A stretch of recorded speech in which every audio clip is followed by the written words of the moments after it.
Concernant le Scorpion, penchons-nous sur la vision arabe du ciel, toujours riche et inspirante.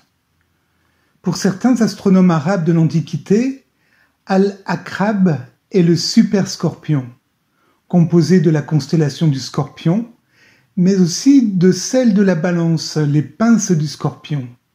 La Balance est le signe du karma et aussi à des périodes clés de l'incarnation, du libre choix entre, d'une part, entretenir le conflit des paires d'opposés et ainsi retourner dans la Vierge pour subir le fardeau de l'incarnation, la croix mutable, ou d'autre part s'élever au-dessus du conflit, la croix fixe, en l'occurrence aborder le conflit à partir de Bouddhi et non plus à partir du mental comme précédemment.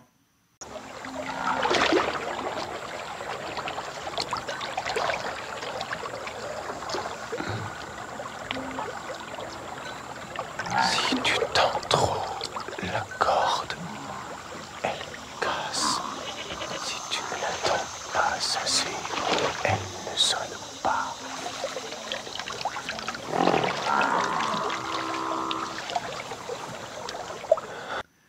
Dans ce cas, le disciple se dirige vers le Scorpion pour vivre les épreuves qui mesureront la sincérité de sa décision, celle de devenir un initié en Capricorne, prêt pour le service de la hiérarchie dans le Verseau.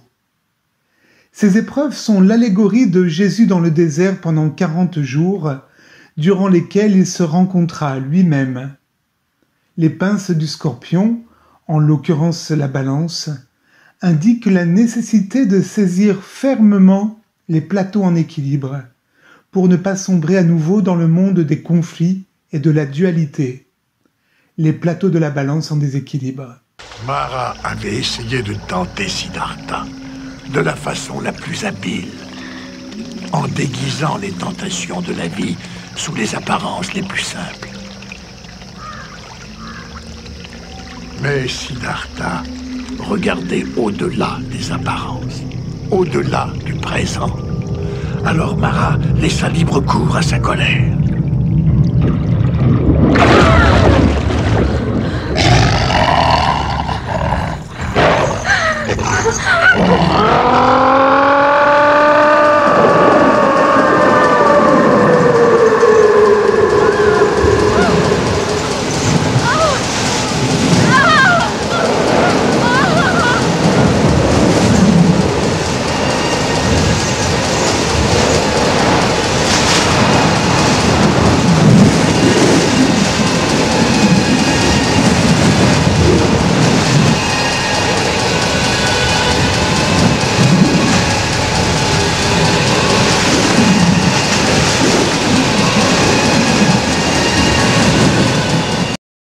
Il est dit que l'axe taureau-scorpion est l'axe du disciple.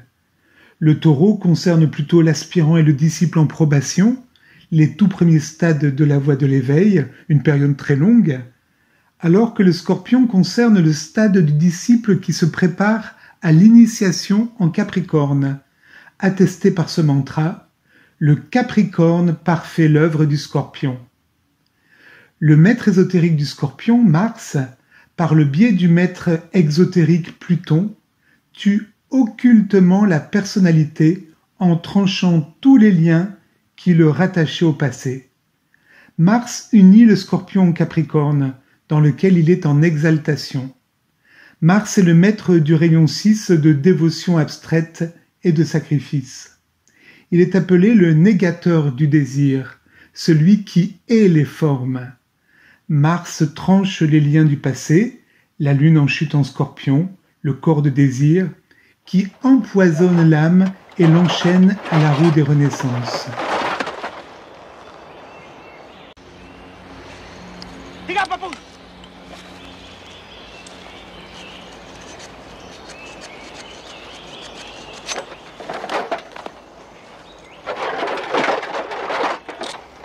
Un transit de Pluton sur la lune natale ou sur le soleil natal devrait toujours profondément interpeller l'astrologue dans sa lecture d'une carte astrologique. Pour les bouddhistes, les 3 poisons sont l'ignorance, l'avidité et la colère. Ceux-ci prennent racine dans la conscience d'un soi séparé et s'expriment à travers le mental. Ces 3 poisons peuvent prendre toutes les formes possibles pour tromper la vigilance du disciple. C'est pourquoi le signe du Scorpion est un signe très occulte, car il plonge le candidat à l'initiation au plus profond de son inconscient, afin d'y arracher les racines des karmas répétitifs. Pour le disciple, tout ce qui s'y trouve d'impur doit être reconnu, accepté, puis rejeté, jeté au feu. Telle est la clé de Vénus en exil en Scorpion. Le Scorpion est par excellence le signe du sacrifice qui élève. Tu as plus peur de me tuer que je n'ai peur de mourir. Donne-moi la torche, Romanicio. Tu n'es pas digne d'offrir en sacrifice le frère que tu as trahi. Sache que sa mort lui appartient.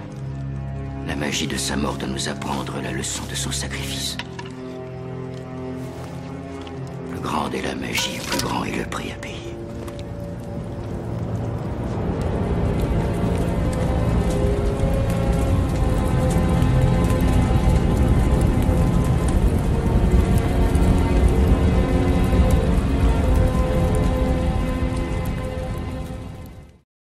Uranus, exalté en Scorpion, est l'entrée sur la voie occulte pour le disciple, qui fait suite à la voie mystique, sentimentale de l'aspirant.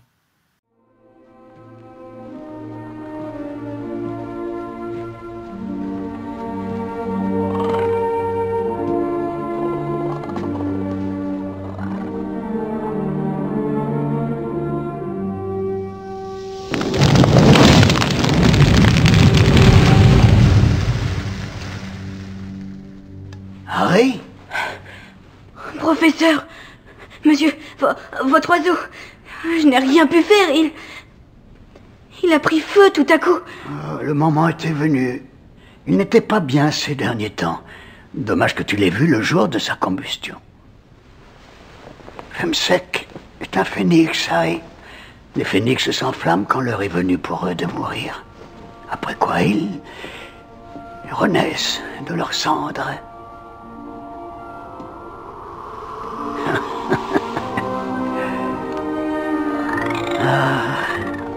Les phénix sont des créatures fascinantes. Ils sont capables de transporter des charges très lourdes et leurs larmes ont de grands pouvoirs de guérison.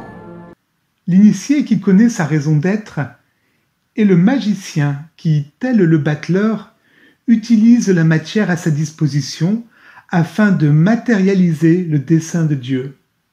L'initié est Mercure, régent hiérarchique du Scorpion, qui relie ce signe aux Gémeaux. Il est Asclépios, il est Ophiuchus, celui qui a vaincu la mort, celui qui a maîtrisé le serpent.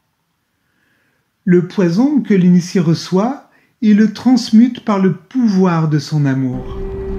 Ainsi, il est le remède. Osiris n'est autre qu'Horus.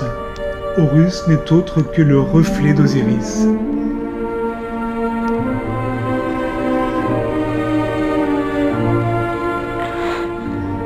Mais oui, les larmes du phénix ont le pouvoir de guérir. La lune gouverne le premier décan sur la voie de l'allée. Vous l'avez compris, la lune dans ce cas correspond à la domination du corps de désir. Mars gouverne le premier décan sur la voie du retour. Il est le guerrier qui sortira triomphant de la bataille une fois le sommet de la montagne de l'initiation atteint en Capricorne. Uranus, régent ésotérique du deuxième décan du Scorpion, est bâton de vie, en même temps bâton de mort, dans la main de l'initié.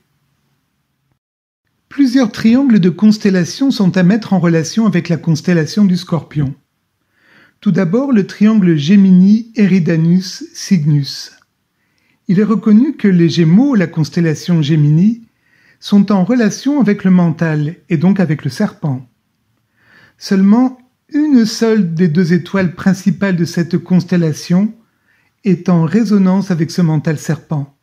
Il s'agit de Pollux, en arabe la tête du deuxième jumeau, une étoile géante jaune-orange de type K, l'équivalent du troisième chakra Manipura, donc une étoile en fin de vie, solitaire, métaphore du mental lunaire, le passé.